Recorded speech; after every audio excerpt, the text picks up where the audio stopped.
81. Understanding rational exponents and radicals. Rational exponents are exponents that are fractions and negative numbers as well. So that way, and same with zero. That way we are turning them into radicals. So when we do these, we want to keep that in mind as we do them. So with these radical or these rational exponents, you have something called an index and something called a radicand. The radicand is the number that goes underneath the radical sign, and the index is the number that goes on the outside of the radical sign. That's a little number that's raised. So it would look like this. So, or here, let's do it like this. So this 2 on the outside, and sometimes there's a 3, 4, 5, 6, it depends on what's there, is your index. And that number underneath the radical is called your radicand. That index is asking you to tell how many times a specific number goes into the number underneath the radical times that many times. So when we are simplifying these rational exponents, we are turning them into radicals, and then we are simplifying if we can. So if we look at our first set of examples, we are rewriting as an expression using radicals. So for A, we have 64 to the power of 1/3. This 1 would be the power of the number underneath the radical. This 3 is your index. The number on the bottom will always go away. The number on top stays with the number. So we have the third root of 64. Now, in order to find this, try to find what's the if they would ask you to solve it or simplify it, you would have to figure out what number raised to the third power gives us 64. You could also use that or find it by using the prime factorization. With B, we have 81 to the power of 1/4, plus 9 to the 1/2 power. So this 4 is going to go on the outside. That's going to be your index. The 1 stays with the 81. Same thing with the 9. The 1 stays with the 9. The 2 is your index. So this is going to be the fourth root of 81 plus the second root or the square root of 9. Now it is understood that when you do not write this 2 underneath, for the radical, that is understood that it's the second root. So you don't need the 2 if that's your index. For C, we have 8 to the power of 1/3. So again, that 3 is your index. It'll go with the radical. That 1 stays with the 8. So this is the third root of 8. And D, we have 16 to the power of 1/2 plus 27 to the power of 1/3. So the 2 is your index. Same thing with the 3.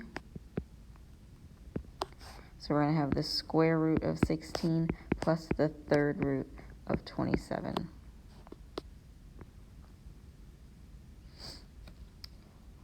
For our next part, we are actually working backwards with these. So we are given a number raised to a power that is a fraction. So we're doing the same exact thing, but now our numerator is actually just something different than 1.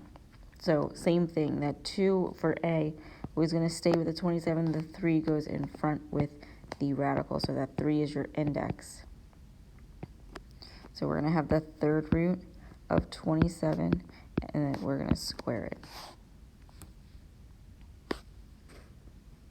For B, we have 25 to the power of 3/2, so the 3 stays with the 25. The 2 goes in front with the radical, so the square root of 25 cubed.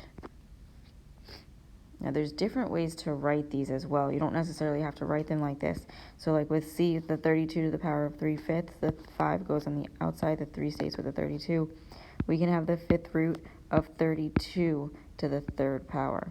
So it's the same exact thing, just a different way of writing it. For D, we have the 4 to the power of 5/2 minus 4 to the power of 3/2. So this is going to be the square root of 4 raised to the fifth power minus the square root of 4 to the third power. Now, if you realize with the majority of these, I wrote them as a set or a radical raised to a power, and that's majority of the time the way I like to write it.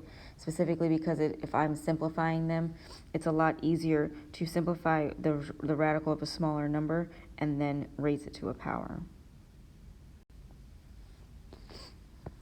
For negative exponents, with these, you want to take the reciprocal of the number that it's attached to. That's what turns the exponent to be a positive. So we look at 8 to the power of negative 1/3. In order to turn that 1/3 into a positive 1/3, we're going to take the reciprocal of 8, so that's 1 over 8 to the power of 1/3. Now as a positive, rewrite this taking the root. So now this is 1 over the cube root of 8.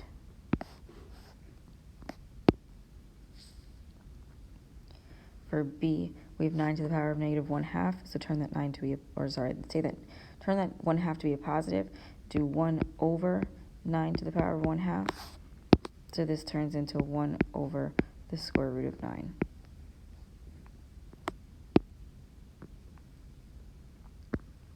For c, we have 27 to the power of negative 2/3, so turn it into a positive 2/3, it's going to be 1 over 27 to the power of positive 2/3.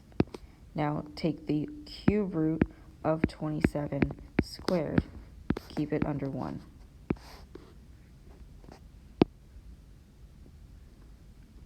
For 16 to the power of negative 1/2, turn it into a positive, so 1 over 16 to the power of 1/2, and this is just 1 over the square root of 16.